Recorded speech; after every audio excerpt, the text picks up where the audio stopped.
pathian tu tiang in ngai thang ko lalpa chu patro lalpa min chu pakula o lalpa chiar lo lalpa ina dinga an pathian in hung chu kotlai ding tu ama chu patro lalpa chu patro lalpa chu thasia amin pangin zai ro anuam sia ina omte chu an enga thole nang chu an fak fo bang che hey he biak ina lo ni min chan tu lo ni fo la kan po thei na che min pui la trong trai ri ru min pe la i o me min ko min shil la mi siwa sin mun ni se lalpa i ming ro pui na tu o kan ho zai mo yang che lalpa na tu thiang lim kan ngai thak te kan za ta na tharin ni so sak tho se amen trong trai ku o lalpa kan pathia min mangai tu i ko kan ho te na ngi min en san ngai lo ba e i biak bu thiang lim kan sak na un rei tan bulu kan tang te po in theng te lalpa kai koi na le om pui ta i om pui na kan ngai tu le thina aro pui kan ti un bula tanga po in ni thenga a hon mi program thenga lalpa in ti palle har satalian tham te tok lo ba i khongai na le om pui na kan chan zong soma hian lom tu kan ron soi tham le ko pe ei voina hian program poi mo tak mai i biak bu thiang lim hong tu in kan in bua sai me kan ya an pa hun local ze tu ra lalpa an program man tu zong te ko i kun ro pu ya han chungin chung chui fa pa la ni su pi starting thiang lim kan di le amen an biak in hong tu he presbytery moderator pastor i lalpa suola ni ya hong tu rin lo so bang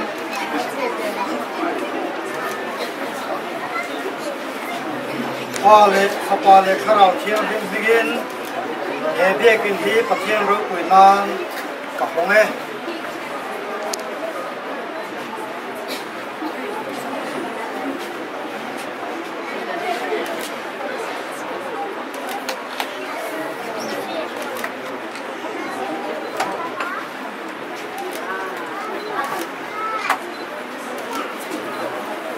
pathian thu lo mai thamu ngom chungin akong khara chuan du tula fak chungin a biak in hung chung kot lai a chuan du thaku a hena lom thu sai ula a hing chu fak ro lalpa chu a thasia a hial ne na chu kum khoi na omanga arin omna chu chuan zong thengin a omang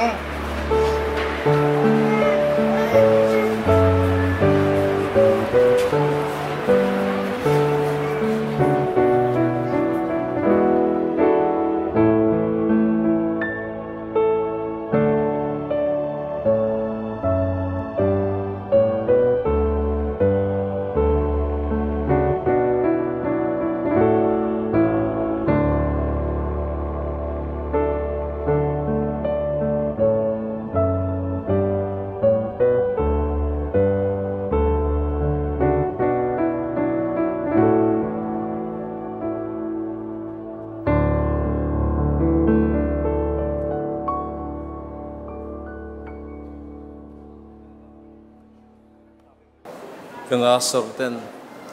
tutna ang siam rem mek na a inchunga tutur angte ro chu pen rem fel khat viau ni in kan ria chuwan chuan biak in thar khon in khom biak in chunga hun kan han tur bul kan ton don tonga thian tu thiang lim pilawai thang u ring lo mi ten en rual lo taka ngong kolbat tunin om su sual na le fel na in enge in trom na an nei ani lo le thim le eng in enge in pol na an nei beliara le krisa point enge in nge na an nei ani lo le ring tu chuan enge chandun an nei melem te le pathian biak in point enge in rem na an nei cái này dòng pathian nung biak in kan di si a Pathianin an mania ka omanga an mania ka leng bokang tin an pathian kani anga ani po kamite ani ang atiang khan su wangin an singa talo chuk ula asangin omro thilbol lo reng po dek su lalpan ati jadi chuan ka lo mang chuwa intan pa kani anga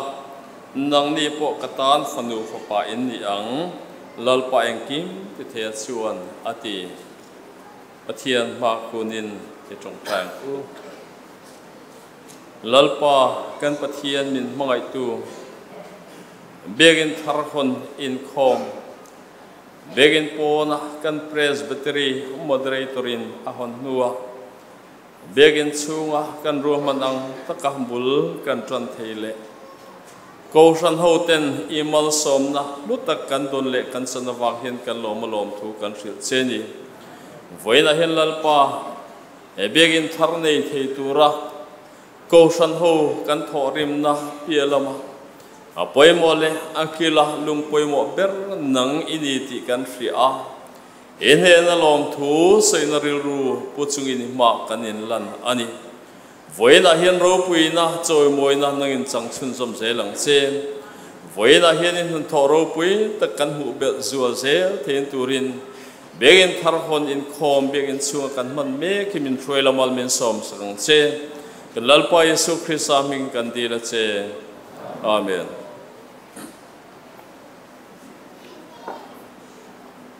latuna chuan biak in lanna kan nei anga ta hian lanna tu toy ka sei nuwa pathian ne na kan la ne ka ti zo hian mi puin amen kan lo tianga chemi nuwa chuan begin thar lanna toy trong trai na toy kun kan mang sun som le don ani chemi nuwa chuan mi pui kan thuanga le khongain kan sa in ilo ding ang u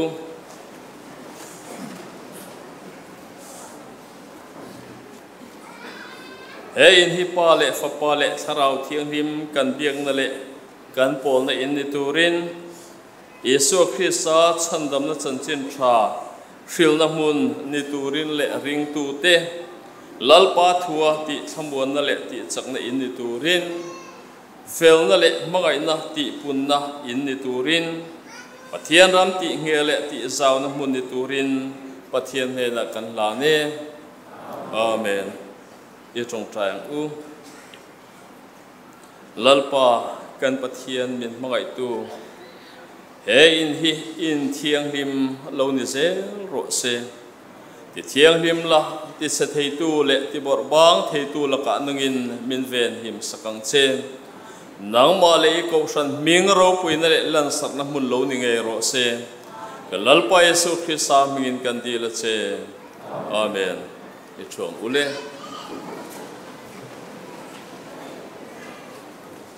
latuna chuan zai pol ngai thado nanga sarang pastor bial zai pol be se angin hun anron ti ho tling thei dona tin hei la pakhat mai ni lo pangni saturin anrin ro man di in kan fria alo om le maya sarang pastor bial zai pol pathian cho moi na la saturin lo so mang u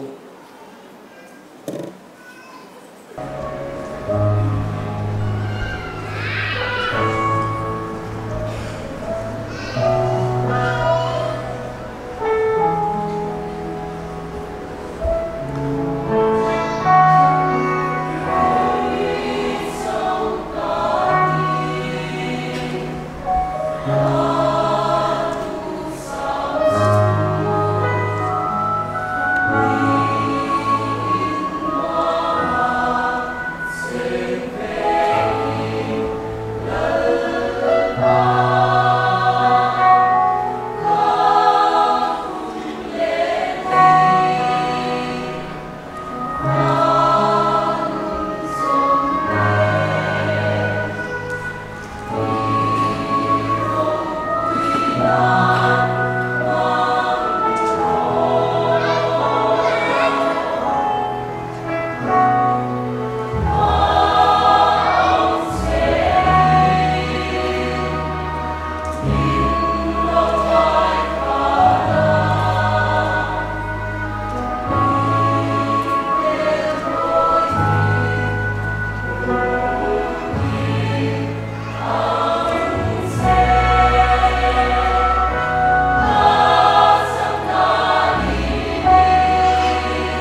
begin thar honin khoma hian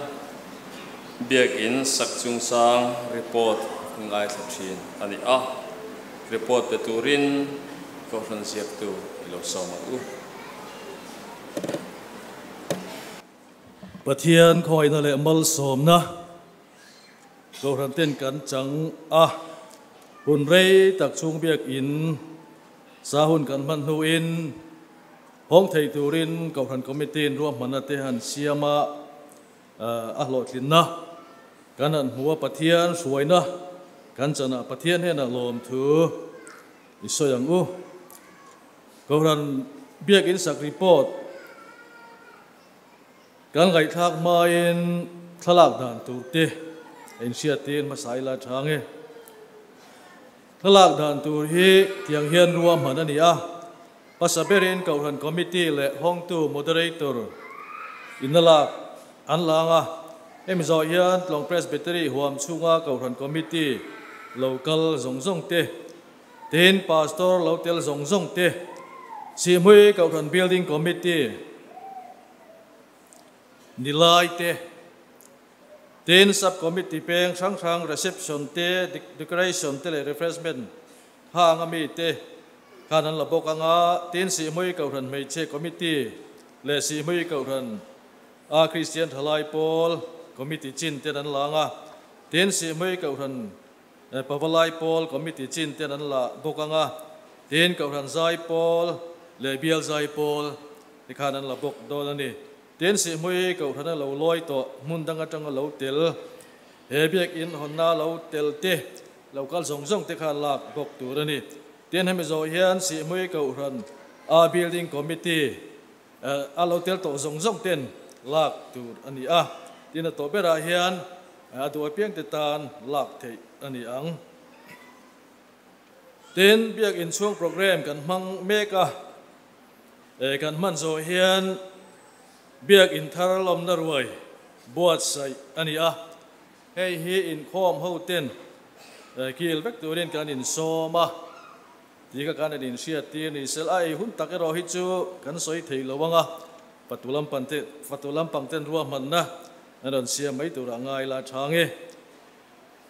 zanin in rin ni zan in khom program hingai thla ila in khom ruai tu hi upa vel chan ni ma anianga tu sai tu tur hi reverend laldai lova aniang nak tung ni som paruk pathian ni choma in khom ruai tu upa sang liana nianga tu sil tu tur hi upa banlal awa Kohhran chairman anianga ta hian Kohhran Zai Paul te Zai don ani ni som paruk pathian ni chonu in khom ruai tu upa pa chung ani in tu sil tu hi reverend lalbiak chung a pachuau aniang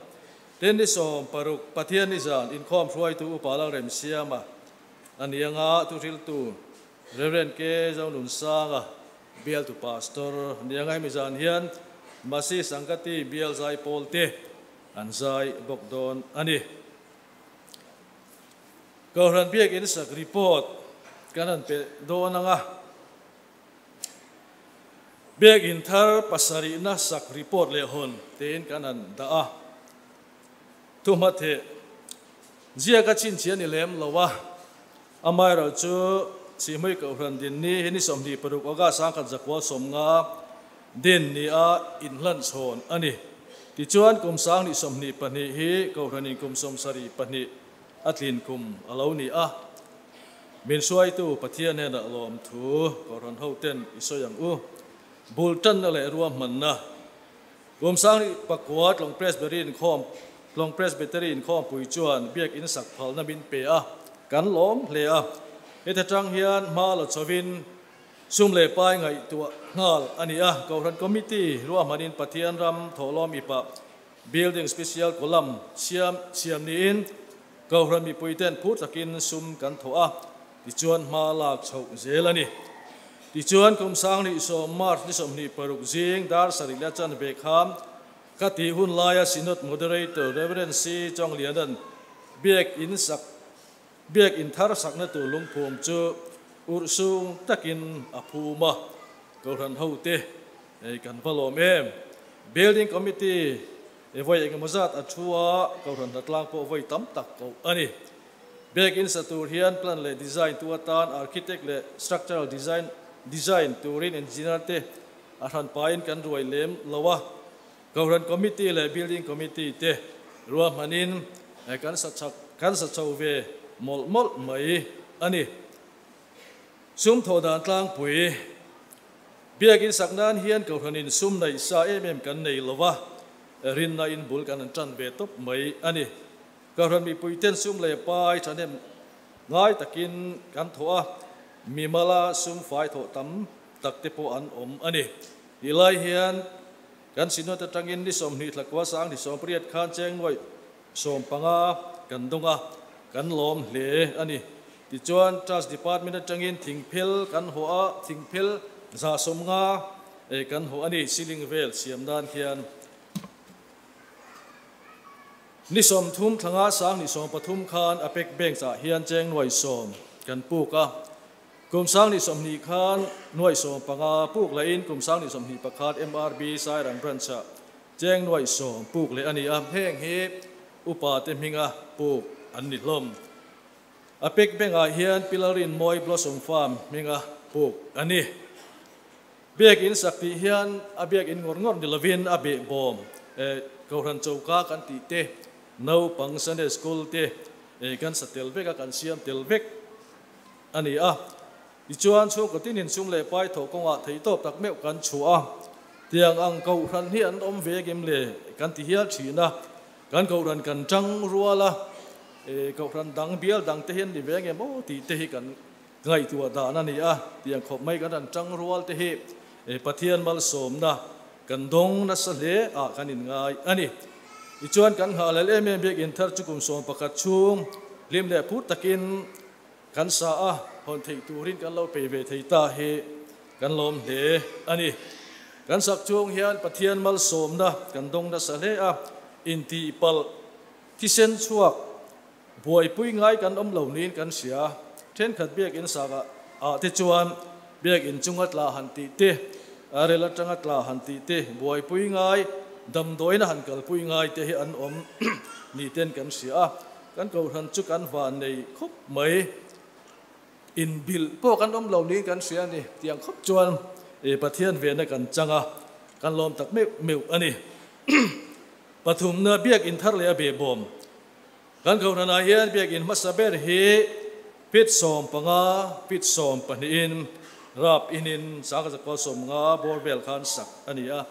Biak in paruk sak na hi Biak in paruk sak na hi alen zong fit som ni pasari la somli pariat ani a tuna kan Biak in hi adong fit som sari pani awang fit som li le pani ani ti chuan an noya khwa no pang department zong an omvek theya hei kan huanga Biak in thang lam le chak lama hian baranda kwal chuaka in hnung lama hian Kohhran committee room le toilet ombok ani ti chuan gallery kan muanga gallery a hian mi za veling turangai anni a ti chuan Biak in chunga hian mi sing mi zali bor vel ling turangai ani thildang Biak in chuat zola tanga chief cross san zong Biak in chief cross omwa mai khi asan zong ki fit somli le pariat ani a Biak in ceiling sang lai ber san zong ki fit somli le pathum ani a Biak in liang san zong hi fit som ni ani na peng sang le thok tu te steel railing kan an ti a le dainaru achung te amizo tongin in chun te min siam saka min wa sakto hi e frank vela aluminium industry te an niam ten pulpit le mai cham hi pu fk a katia pu fel kima khat lais Kohhran loi an nia heng te hi min siam sak ani ten ceiling hi purin chana bethlem veng thang te min don siam sak ani a ten internal electrification kan an ti a electric wiring vel zong in hnuai la in chung hi pulal Biak nia mel thum min ti sak ani a ten kan sound system hi pro hub te min ti sak ani a ten thut thleng hanuam tak mai kan thut na kha upa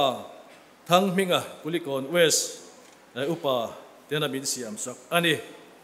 ti chuan gate kan huanga gate I biak in gate khu pu suai sai rang veng sang min siam ani atin rong noi hi pu so mate ai kanan le a thian te hoina min lo min noi sak ani ti chuan kan biak in sak nan hian sum kan man zong zong hi cheng nuai zan hi samruk paruk sengruk sang kwa za samli le pariat ani a ti chung po hian kan la sa zo chuang lo ani ne tin thok hi kan la oma he a hian tun din huna chuan atam dei do ni in alang ani tlang pom na pathian suaina om puina le chi chakna changin kun som pakhat chung biak in kan sa a biak in kan lo be theita hi lom om kan ti a hon ma in long presbytery voice som thum pani na kan an thleng thei te kha kan lom da ti zol tu pakhat ani ti lai hian biak in sakti ra tanga phu tak le lo hlan ngak le le me ma nasa taka thok thin kan dong bol pui mi engemaw zat ten chatuan ram in pansana poi kan ti tak zet ani he biak in he Kohhran mi le adu piang te ta na tharau thiang him le na in pol na mun lo ni zel ro se ti he kan du tu sam ani report toy phun kim si ngai lam takin kan ngai tha a alo om le mai na tu na chuan kan sa a pathian kan po honan la kan lo sa hu don anga kan labua number zathum samruk na Krista Kohhran tan kan ding ril ruwa in zamin kan o ama faknan kan kut saklo kuinan vak bo te zong zering Krista Kohhran tan ti in kan zain pathian ilo pol hawa un number zathum samruk na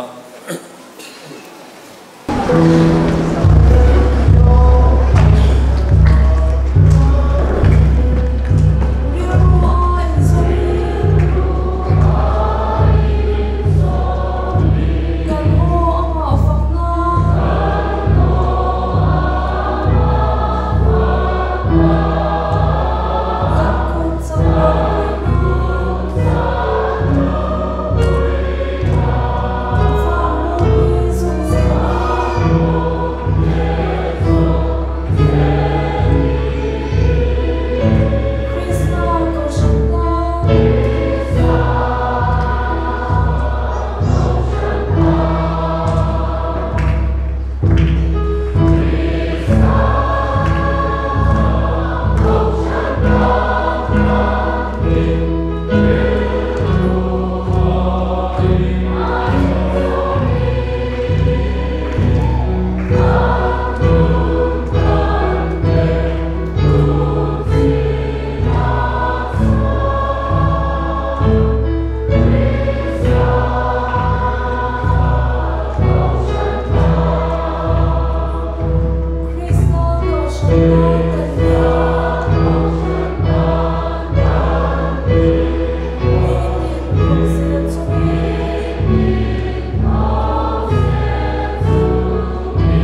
kan thu riu tu kan moderator kan som ma in thil pakhat han ti lu kila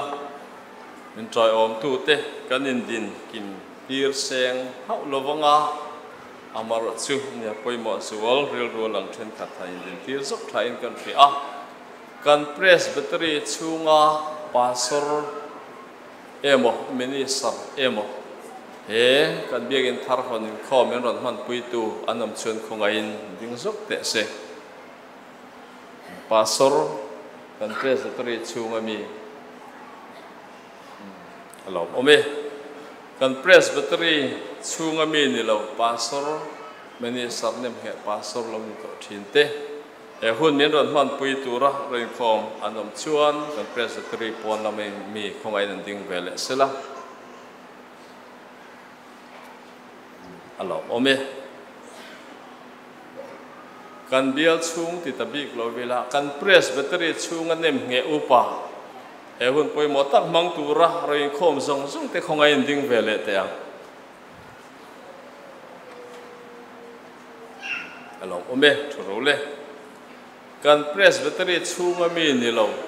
ordain upa he hun min ron man pui tun em omem o khomai ding vele te ang lo ome le bial zai pol an din ngai lo wanga Sihhmui Kohhran ni lo bial chung Kohhran danga changa pa po nu la po tangwal po he biagin thar khonin khoma lo tel zong zong te khongai ding vele te a alo om le mai chun pastor nu pui rein khom zong zong ten ding vele te se o alo om le mai mi paling lai mai chu baka chuan Sihhmui Kohhran lo loi to thin mun danga om ta bial chung po ni theya mun dang la zok po ni theya e hun mang tura ron pung khom rong kal khom zong zong ten ding vele te ang kanom nual mai along ome ne kan lal pa Yesu Christ sa mingin chi bai kan lo buk chewa e hun lu tak min ron man puya vain kan lo ma nang ma nia vain kan program hi a lo ting kan ti lo thi lo wa in chunga lom tu kan se ni la tu na chuan thian tu cha kan ngai thadon to anga kan thu fiu tu kan presbytery moderator kan som don to anga roi the hi kan pe ngal fu chuan ma lu tu pa theya fatu lam te po lein ra ring man lo thei boka kun ren lu tu lo sela in thafung lo tu ra po ngai la kan moderator ilo som ta u pathian thu thiang lim chiar ngai khaila lalte pakhatna bungriat chang som ni lalte pakhatna bungriat chang som ni pathian thu chiarang u tin lalpan athu sai chu aron tingeta a lalpa lo tiam to nge yin kapa Davida munchu kalau lu ta in Israel thu khenga chuan kalau thuta a Israel te pathian lalpa mingatan in chu kalau satange si a chanchin tha Johanna sia bung som panga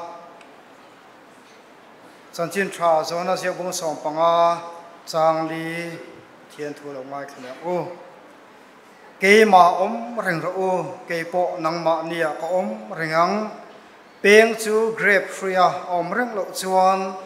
ama in ara thelo ang bukin nang ni po ke ma inom reng lo chuan in ra thelo wang athu thiang lim lalpan kan satan mal mi som sak ro se amen pathian ma kunin chong trai ang o Onalpa kan padu takamin mga ito. Ikaw san hoten ruang manakan siyam. Ahlokin namin muti zeli kan lome emani. Buena yen hunsang sangatangin biak buk itse nata na kausan tenan sak lana inkom na mang turin kan lokal kom ani a. Buena yen lalpa ikarao tiang lim kay suna kan sana yen kan lome emani. kan hun man zel tur poi ko da kan hlan thar le a I thu kan ngai thak ho tur te po ke mani nun thewata na maso na le kharau lam nu na mal som alo ni thein turin I mal som na kan li suwa mingin kan di la che amen bial tu pastorin hun te po tam antina a hun kan man rei dan tur hi reilu tu klo tura in han ngai photila hun reilu te kan man tura hian kan thupuyatan lalpa chen na ti hi kan fu a pathian thu lalte pakhat na bung riat kan an chira khan cha som pahnih tanga cha som ruk pakhat chung zonga khan lal solomonan pathian tiamanga pathian chena tur in asak chung chang ani a asak chung chang mai ni lovin pathian hena an hlan nia an program chi sang an mante kan hu a azong zonga kan chiar don chuan a thui tham deu wain chang khat chau kha kan an chiar ani a lal solomo na pa chu lal davida ani a Israel fa te ram tiaman panakunga khan pathian chena ta na an man thin chu puan in ani a Israel ram anin so ngeta lal davida po lal ropui takalo ni nu khan lal pa chena tan biak buk sak alo ril ruk ta a alal in turte mun sang in ropui takasa a chiti lai chuan pathian an biak na tan an man thin chu puan in mai ani kha aril ruwa in thazok in ro pui zok sak du naril ru alo nei ta a sak nge tuma lalpa chena biak bu ka ta na chak ti sang ala khoma ahun laya pan ro thaber ber ala khoma ni chuti lai chuan pathianin davida hena chuan nang chuan ka chen in tur hi sa thei lawang thi sen chua tu ikuta thi sen chua na tam tak om to sia ka chen na tur in hi sak tum mala isa thei don lovani ti thu adong tak mai zo le kal kagin poi pot le maya lalpa chena ta bia bu sak tumin in bua sai na savio ma sela asatu tur din muna ading thei lovani wana hian lalpa chena ta bia bu ro pui tak mai asatu te zi nga ko than ho in tel theya wana rin khom te in khom thei ta lo te po he biak in kan sak na konga tha tho tu in ni thei hi alomom hle mai lal davida lal ropui tak khachu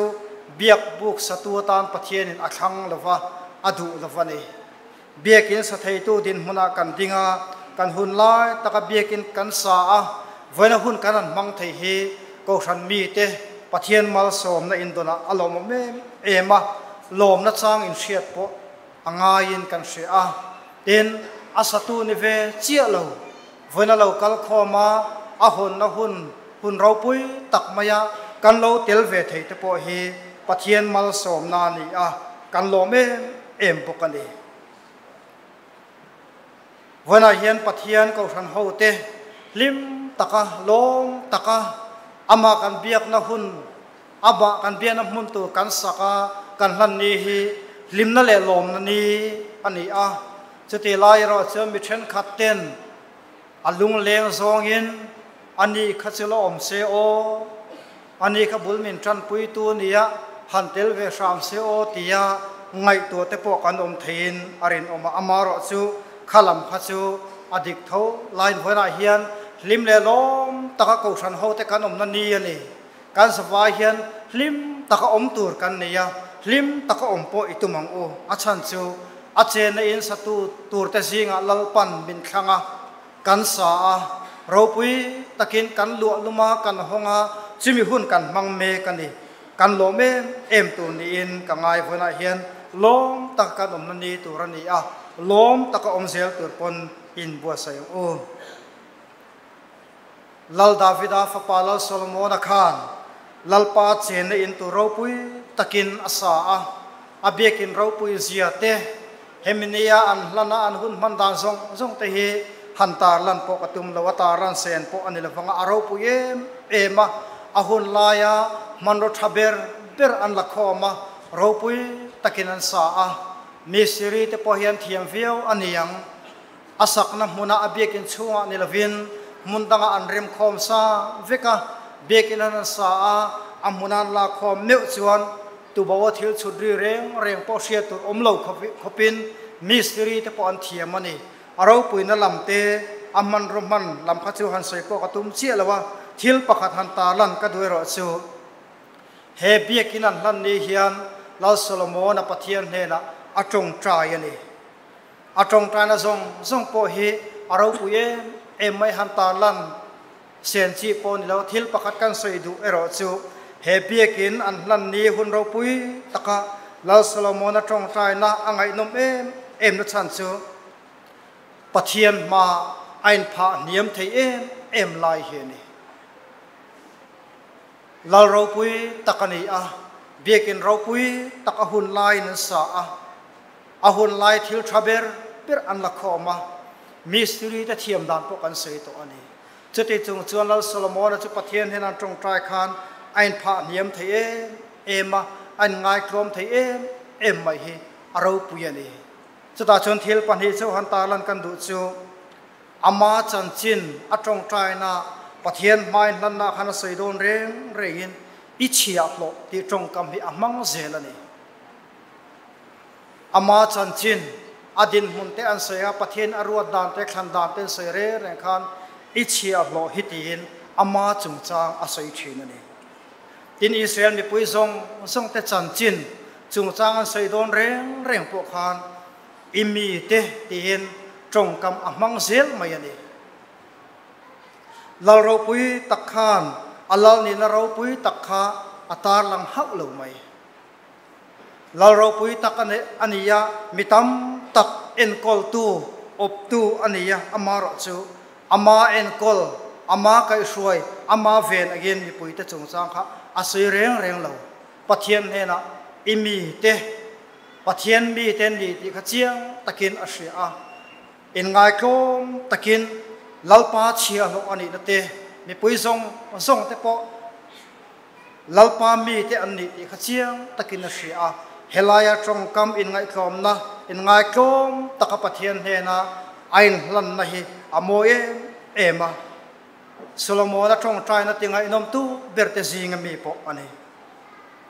voina hian ring tu lo kal khom ko san mi te hian lalpa thatna zar kan zo thin kan malamuna hian lalpa thatna zar zo zel thei tura kan bua sai don chuan lal solomon anga kom taka kanom thin hi angai zel don ani lalpa ma kan khom huna pianga kharau thiang lim ti chak thar na po hi kan chang zel thei don ani mani in du na te midang ngai poi mo lo tok lo le midang ta kling tok lo riaw in ngai kat na hi chapo na ril ru ani fo thina chung mi ta ta chun lalpa pol thar na hi chan po ahar sa thin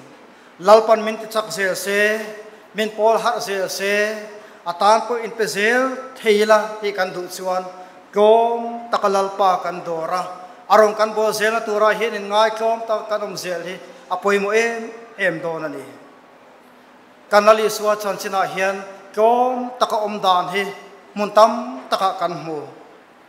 zol nei sai khan alo pian ma de to kum zaru ke moliam ta akal malama khan kanali suwa chung chang he alo sei lok a sei dan chuan isai bung samnga pathum chang sari chuan beram amul met tu mangoi renga om ang mai ni aka ang lo ti yin lali so krista thil tur tu ka alo sei lok diam mani kanali so kristan atuna zong chu chiang takin kan sia kanali so na tor hun lai khan anan chu chala anan sei sa zo na te po anan zo khan thiro pui tak mai kan mu chu thiam thu sei tum na reng om lo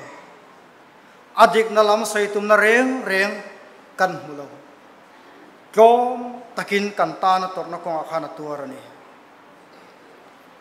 engai klom na hi kan khokang nu na po hian athat ziate alhu ziate kan sei thin ring tu nu na po hian pathian ti chak na kan chan zel theina ta chuan apoi mo emani jacob bung li chang re ta chuan pathian nai ra u ti chuan anin an mayang chu ti kan mu a ring tu ten kan ti fo tur chu pathian mai hi ni ti po kan hria ani chanchin tha zona ziak bung so panga chang li a khan kan chiara grape chu ara a om ring theina tu chuan a hrui pui ne ain zom khat ain zom ring anga yani a hrui pui atanga azar peng kha ain zom lo chuan ra a chu thei don lova a vuai mai dona ara to sa te po vuai anga thin mai don ani ring tu te hian zom tur kan nei kan zom to sa to na hian kan zom me kan lalpa hi kan zom ring lo chuan ring tu na hian har sat na alo thleng mai ni lovin har sat na po kan tok thin ani chumi ni wa chuan malam kan pan theina turin kan pathian ma hian kom taka om dan ni kan zira fo angai ani kan pathian kan nai dan tur hi kong tam takin oma tam takpon soi thei omani vona hin thel pakhat chu soi kan du chu kan pathian kan nai na rem chang tak pakhat chu pathian biak bu ka kan kal chin he ni pathian biak in thiang le ma kan kal hi pathian kan nai na kong tam tak zinga pakhat ani vona hin biak in thar nuam tak maya kanin khom theya hun kan mang thei hi aro puyen emani pathian thanazar kan zo zel theina tan pathian kan naya ama kan tlo mangai ani kan tiang che khan pathian bia buk thiang lema kan kal hi pathian kan nai nam han ruwa alo ni a kan pathian hi thin lunga ngai tu na enge model chapo deu ar chunge mo thin lunga midang te noi che riau chung nen chuan kan pathian ni nai thei ani haula chanchin thalu ka zeu bung som pariat chang ko tanga chang som pali khan mi pani tong trai na kan mu a pakhat chu farisai mi ten mi fel tak ni angan ngai an mani pon mi fel tak din munen da pat mosia da zong po zong kim tum mi ten ni pakhat chu chia khon tu ani a mi pui van tlang ngai a chuan chia khon tu te chu misual niangai an ni a an chia khon na ko khan thil dik tok lo ti thina ngai te po an ni ichuan bible kan mu da chuan kan li suwa soi ani a farisai le chia khon tu chu pathian bi kina tong trai turin an kalani farisai tong trai na kan hum sa a akim changpon han soilan ka tum chia lawa khai khom na tan chuan farisai chuan mani tha inti na neya dik fam kim ni nien hriat na aneya athil pek te po pathian ma khana chuanga achunge emani chutia tak chuan mani lam tha inti na ril runen pathian adorani chia khon tu po pathian ma atong trai ve a chia khon tu ro chu in thiam lo takin king lo le chak lo ngoi in she in adak chuak ngam lova pathian ma akin lo zia atar langa afel tok lo zia te atar langa ni athu tom na kan ri suana sai chu sumi te pani zo ka chon tunge thiam chang zo ka in rin thiam chang zo ka in ngai tin kan ri so ve ki na chan na asoya anhun hung zo chia khon tu zo kha thiam chang in achuak ta ni ati ni pathian ma ai ngai kom theina te akin tok lo na zong pathian he na leibua atong trai na akhan pathian chu alom zo khatani vonai hian kan savai mai hian pathian rongbo zel tur kan niya rongbo zel tur in bo sai zel tur po kan niya kan thei to in kan in bo sai chuta chuan ring tu nun kom tak lalpa mai ngai kom mi tak te hi pathian in thiam achan tir zel tur te chu ani don ani chumi tan chuan pathian kan nai zel hi poimo a pathian nai tu te pathian in anai mai thin ti kan sei to ani zako ka bungli chang ria ta pathian nai ro u ti chuan anin hnayang cheu ti hi mishing lam ti tur sei masakania pathian van nai ro u min ti masa a pathian in van hnayanga pathian nai ro ti chuan pathian po chuan ron nai ve don cheu ni pathian van hai masatu te pathian an nai thin pathian kan nai zel na ta na poi mo tam tak zinga chuan biak bu ka kan kal thin hi pathian kan nai na tur poi mo takane pathian biak bu thiang lema kal thin te pathian biak bu thiang lema ma chiwai buk thin te hi pathian in an nai mi te chu an ni zel don ani in lama te fian riala te pathian kan biak na hi a tha em ani Kohhran program chi sang sang manga he biak buk thiang lema kan lo kal hian pathian kan nai don pathian poi min nai zel don ani lalpa chen na in a chen na ta na kan sak Kohhran ten than hem ngai taka sum le pai tam tak se kan sak hi alam pan na chang kan hriat apoi mo ani he biak buk kan sak than til lai din mun a te kini siwan kan va chui le thiam lova an hu phur dan tur te sum le pai han tuak laya har sanatam takan to ziate achang chuan building committee te Kohhran committee te po an be dong rum po aniyang sum le pai ngai to dan tu te po han rel thin nga har sa ti chang po aniyang vona hian an lo pui kin theita hebi kin ro pui taka hian pathian mai zel turin Kohhran hote in bo sayang o pathian kan nai hi ring tu te tan chapna an sia athu kan ngai kha lalpan kan za tan mal mi som sakro se amen kani khom kan hun man zel dan tur hetiang hini sela Kohhran zai pol pathian chaw mo ne la sa turin kan so manga chimi zo chuan Christian labu kan labu number zanga samnga pathumna olal pai mal som lu tikha khuang ni in leng khom thukin kan sanga chimi zo chuan paso ai la long puya san ko pe chun bial paso ai khom e mal soma train turin kan la som don ani Sihhmui Kohhran zai pol Zubili kan tia maluka kan hun mantur biak in Thar kon puala an lain bua sai pathian chawmoi la saturin lo samak u Hãy subscribe cho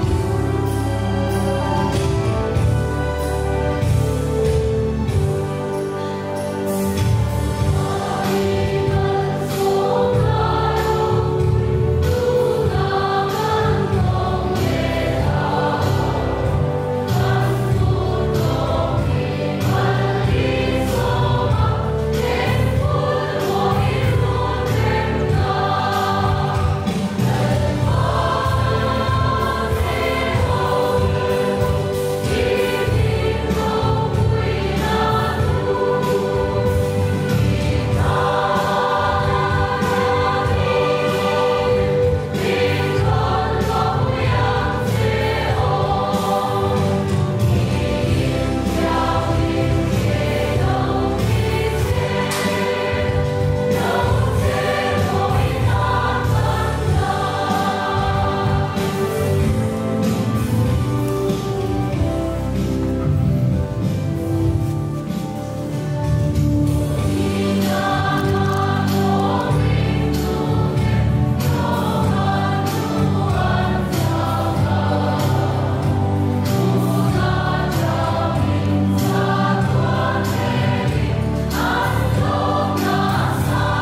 zai pola tel te mel le kumzat ngai tuin le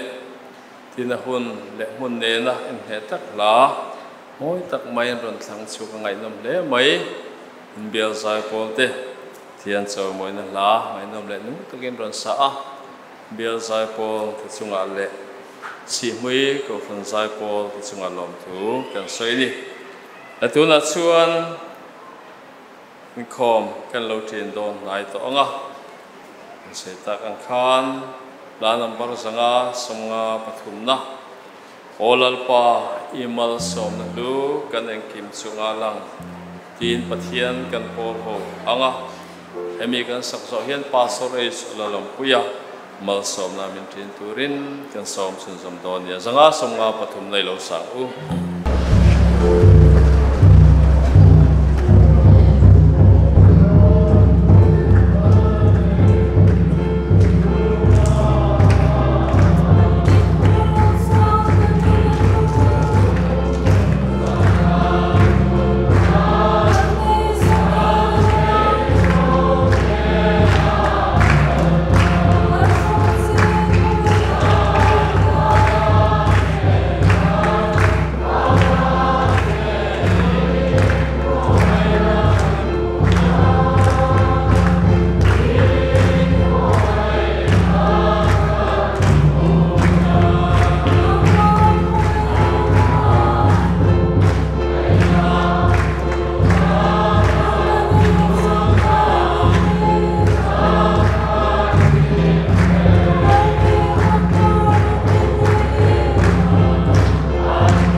min mangaya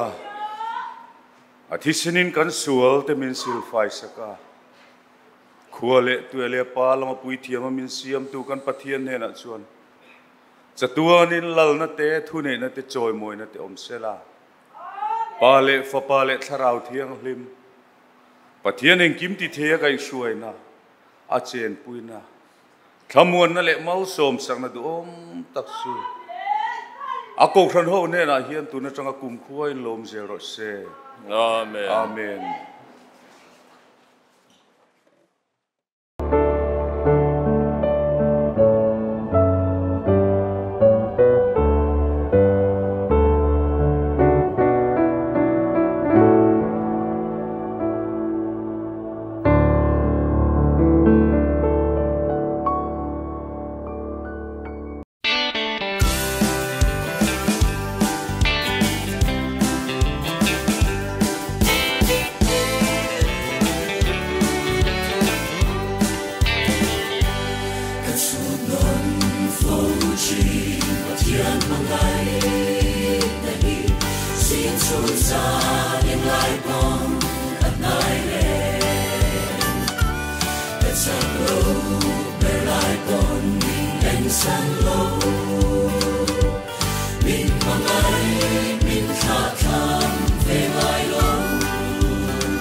Hãy subscribe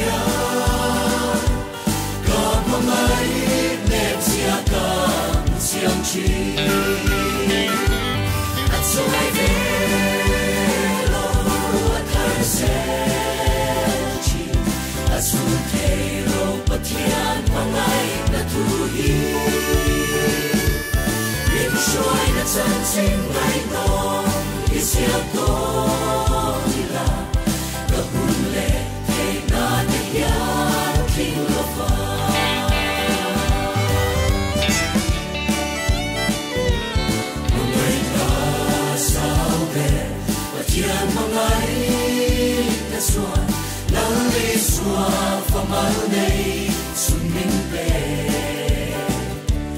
mi dam tan ka thiu ti khen sia chu thia ka mangai nep sia ka siam chi at so ai ve lo at har se chi asu te lo patian mangai na tu hi rim shoi na chan sing mai no isiam to ila ka hule te na te ya king of